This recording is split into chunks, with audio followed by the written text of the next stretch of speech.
Là, ma prochaine invitée, c'est Mme Micheline Pelletier. On commence à être habitué de vous voir. Oui. Oui, puis c'est toujours un plaisir de vous recevoir, Mme Pelletier, propriétaire des éditions de La Plume d'Oie.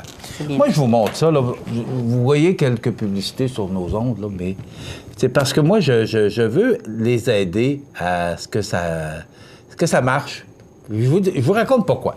Ça s'appelle Patrimoine et histoire de chez nous, nos érablières d'hier à aujourd'hui.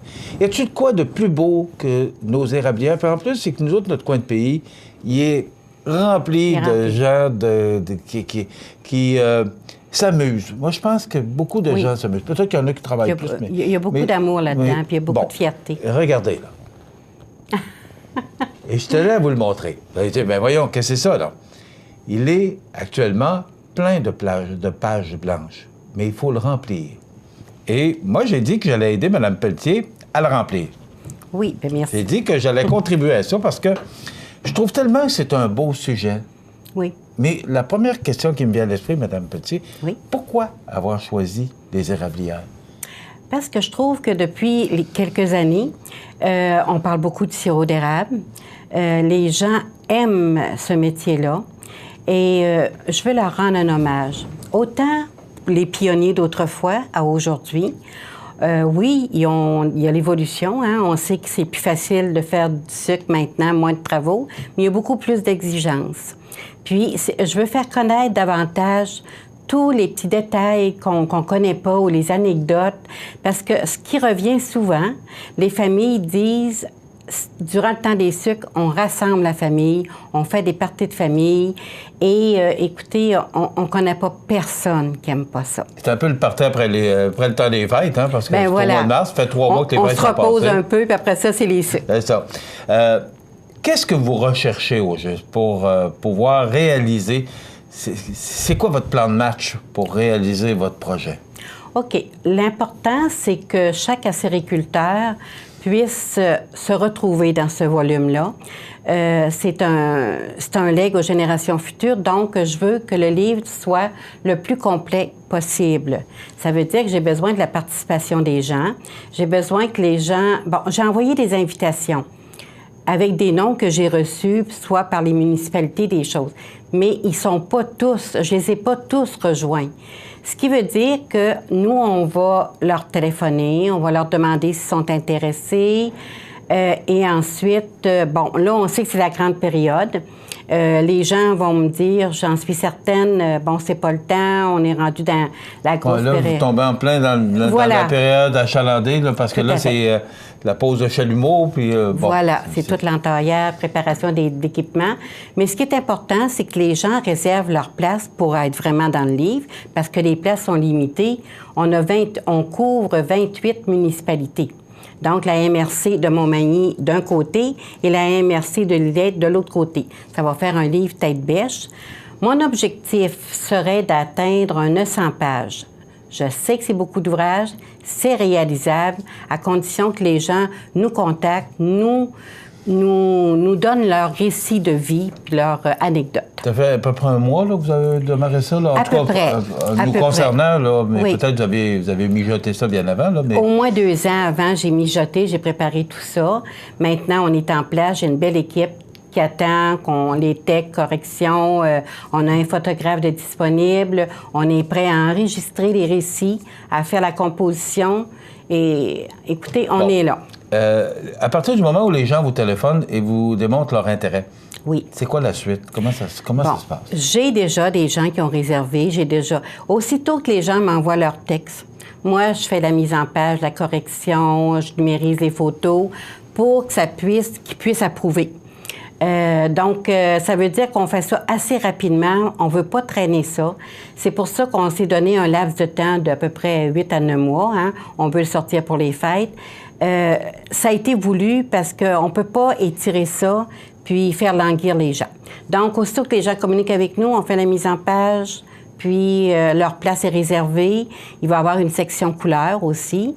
Donc, les gens qui vont participer auront une priorité à placer une photo couleur de leur érablière. Donc, ça va être intéressant aussi.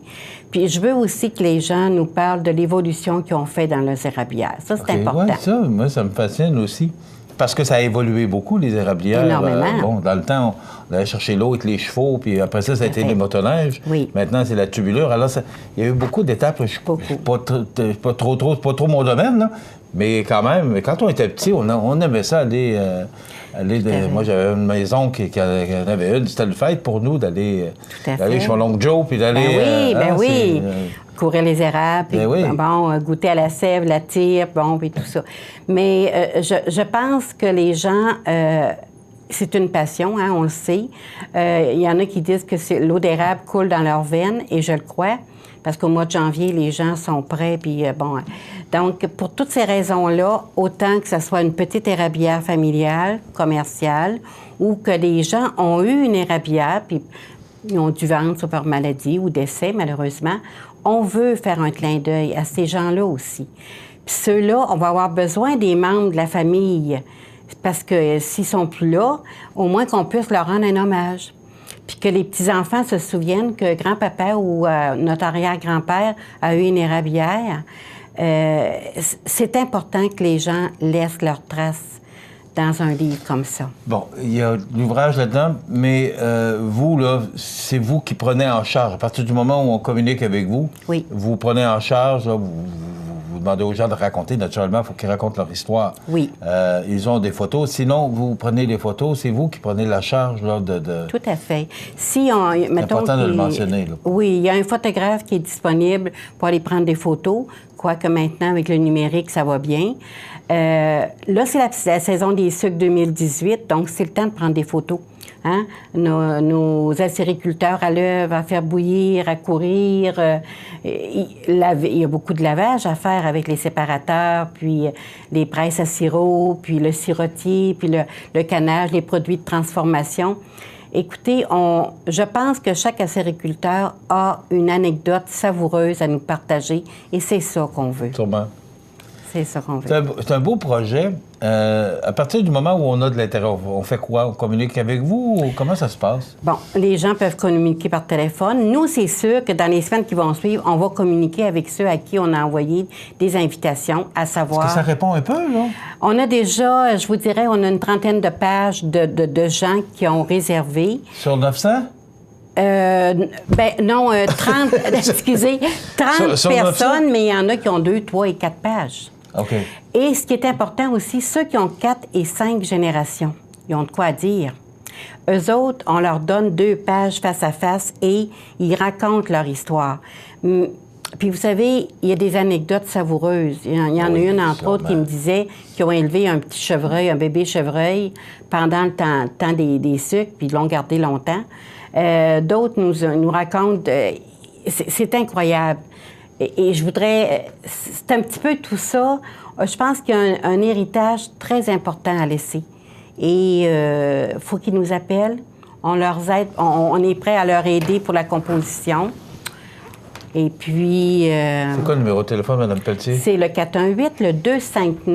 418-259-1363.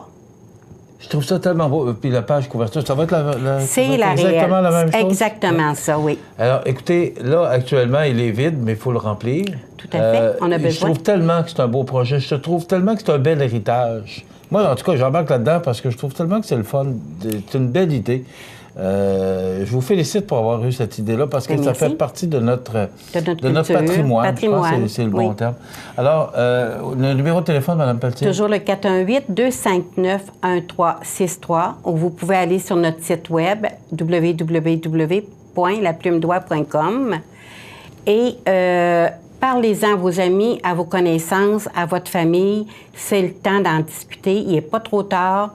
On va prendre des textes jusqu'à la fin juin. Après ça, on n'en prend plus parce qu'il faut le produire, évidemment. Mais on veut donner la chance à tout le monde et on veut faire un clin d'œil à tous les gens qui sont... Et la photo est tellement représentative Tout à fait. Hein? Ça nous donne le goût là, oui. de prendre le livre. Puis, Madame Diane Mercier est avec vous, là, mais malheureusement, elle est grippée, alors on comprend ça. Donc, Madame Diane Mercier, Micheline Pelletier des éditions pour La Plume d'Oie, merci. C'est moi qui vous souhaite un beau succès, puis faites-nous le suivi. Bien, merci beaucoup, Dites-nous comment ça va Aunier. aller, puis on va suivre ça, ce projet-là. Excellent. Bien, merci beaucoup. Merci beaucoup. Merci. Voilà, c'est ce projet d'érablière, donc si vous voulez y participer, c'est le temps. Puis si jamais vous avez des gens qui sont de près ou de loin connectés sur l'érablière, soit d'hier ou encore aujourd'hui, n'hésitez pas à communiquer avec les éditions de La Plume d'Oie.